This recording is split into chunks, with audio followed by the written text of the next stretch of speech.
No vídeo de hoje, falaremos sobre a saída do Orelhano para a MLS, sobre a forma como a 777 vem tratando as contratações do Vasco e traremos informações sobre o clássico entre Vasco e Flamengo. Fique ligado no vídeo para saber tudo sobre o nosso Vascão.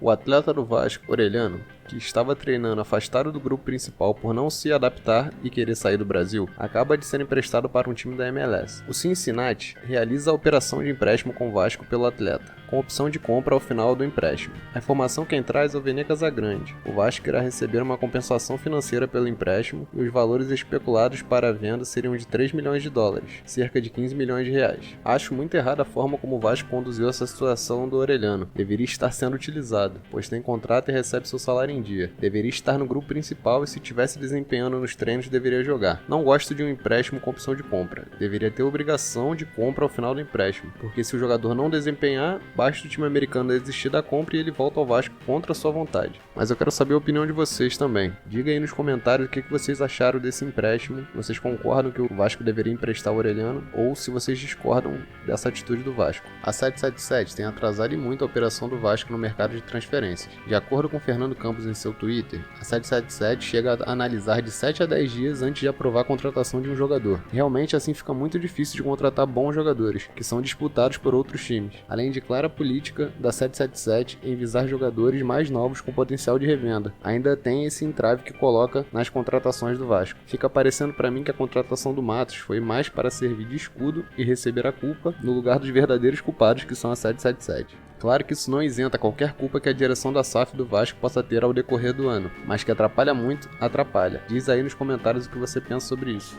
Agora vamos falar sobre o Clássico dos Milhões. Vasco e Flamengo se enfrentam amanhã às 19 horas no Maracanã, pela sexta rodada do Campeonato Carioca. O jogo será transmitido gratuitamente pela Cazé TV por streaming no YouTube, na TV aberta pelo SBT, bem como no site da emissora, e nos canais fechados passará no Premiere. O juiz da partida foi escolhido por uma proposta que a Ferg fez para ambas as equipes escolher o árbitro da partida, algo que achei bizarro, um atestado de competência da Federação Carioca, pois caso tenha erros de arbitragem no jogo de amanhã, os clubes não poderão reclamar, pois foram os mesmos que escolheram. A decisão em comum acordo entre as equipes foi do árbitro Wagner do Nascimento Magalhães. O mesmo apitou Vasco e Boa Vista, em que o jogador do Boa Vista acerta uma cotovelada em Capasso e o árbitro não deu nem falta no lance. Vamos ver o que vai acontecer. O que é certo é que o árbitro estará com muita pressão sobre si e todos estarão atentos às suas decisões na partida. Ambos os times somam 8 pontos no Carioca, mas o Flamengo tem um jogo a menos. O Vasco se encontra na 7ª posição e o Flamengo em 6º. O Vasco tem 5 jogos, sendo eles 2 vitórias, 1 derrota e 2 empates. O Vasco chega ao clássico pressionado após aquela derrota vexatória para o Nova Iguaçu, por 2-0 na última quarta-feira, e pela torcida em parte não gostar de como vem sendo montado o elenco do Vasco até o momento. Ano passado, o Vasco iniciou o ano com uma vitória pelo placar magro de 1-0 e como acontece novamente esse ano, o Vasco tinha um elenco bem inferior ao do Flamengo. Tudo pode acontecer amanhã, por ser clássico. Fica aberto a qualquer um dos dois saírem vencedores.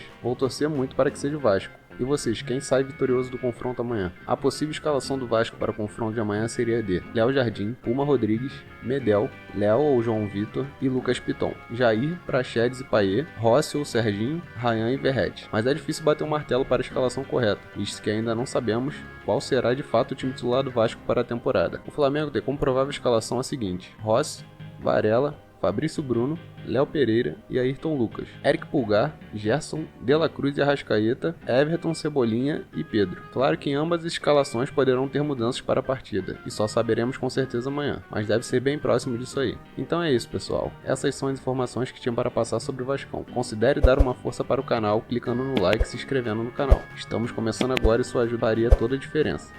Até o próximo vídeo.